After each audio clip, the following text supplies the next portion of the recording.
How's it going, everyone? My name is Case, and today I am broadcasting to you from my personal garage.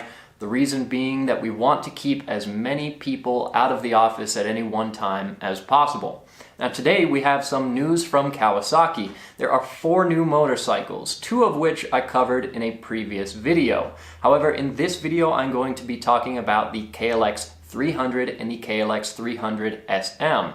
If you're interested in seeing video about the new ZH2 SE naked superbike and the ZX10R sport bike, go check out that video, which was published just a few minutes ago. This new KLX300 is meant to replace the old KLX250, and as a result, Kawasaki has moved the displacement from 249 cc's up to 292 cc's.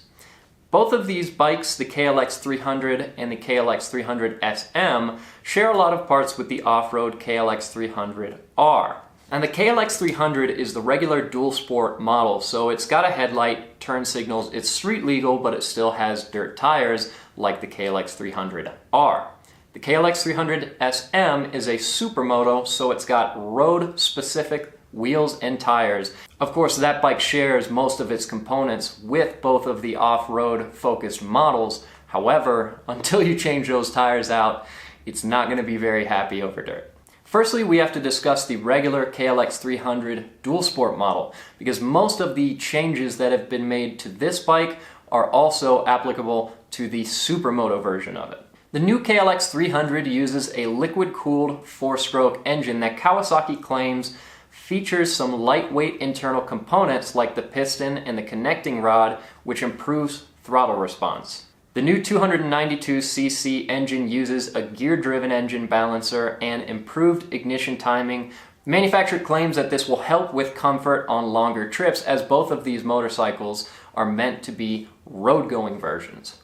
Both the KLX300 and 300SM also feature dual radiators, which are revised for better performance on the road, and part of that is better cooling for traffic. There is a new fan shroud which directs warm air away from the rider so that you'll be more comfortable sitting on top of tarmac. Of course, these 2 road legal versions of the KLX300 also feature gear ratios that are better suited for road riding. The KLX300 front suspension uses 43mm inverted forks with adjustable damping and an adjustable unitrack rear suspension setup, as well as a lightweight aluminum swing arm. The dual sport KLX300 uses a single 250mm disc on its 21-inch front wheel and a single 240mm disc on the rear 18-inch wheel. Both the brakes and the wheels are different on the Supermoto version, and we'll get to that in just a moment. Kawasaki has also tweaked the seat height, handlebar position, and foot peg position on the KLX300 to be better on-road as compared to the KLX300R off-road model. The digital instrument screen features a speedometer, a bar-style tachometer, clock, trip meters, and a standard set of warning lights. So a pretty simple setup with not too much information, but just the right amount for a simple, inexpensive motorcycle.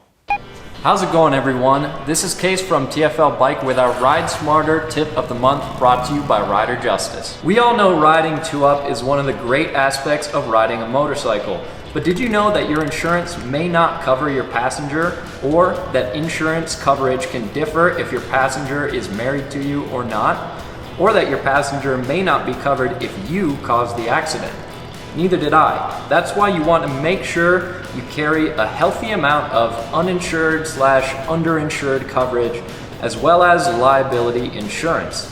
Shoot for at least $250,000 of uninsured coverage, and more if you can afford it.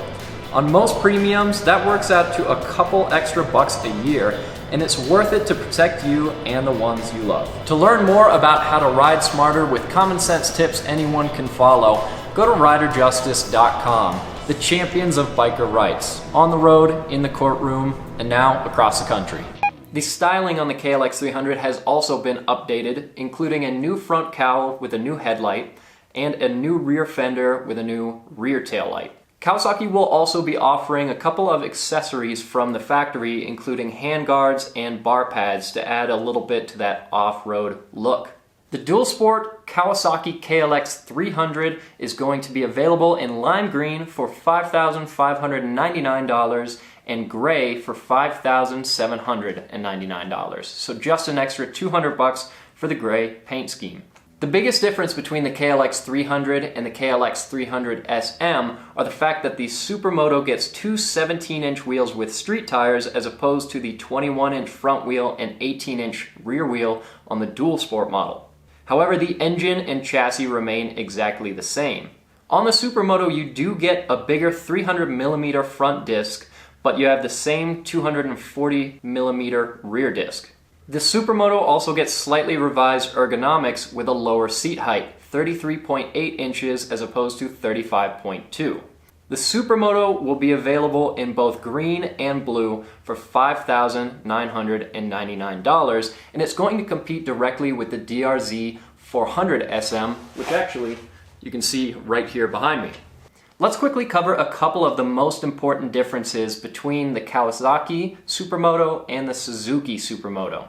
Now, the Kawasaki is going to be an overall smaller bike with a 292cc engine versus the 398cc engine in the DRZ, and it's also going to weigh about 17 pounds less than the DRZ. The biggest difference between the Kawasaki KLX and the Suzuki DRZ Supermotos are their price. The Kawasaki comes in at $5,999, as I previously mentioned, and the DRZ costs $7,399. So it is a slightly bigger bike with a bigger engine, but it's also $1,400 more expensive. There's no word yet from Kawasaki on when these two KLX300s are going to be hitting dealerships, but we'll be sure to let you know when they do. As always, this is Case for TFL Bike. Be sure to go back to tflbike.com for more news, views, and real-world reviews, and we'll see you next time.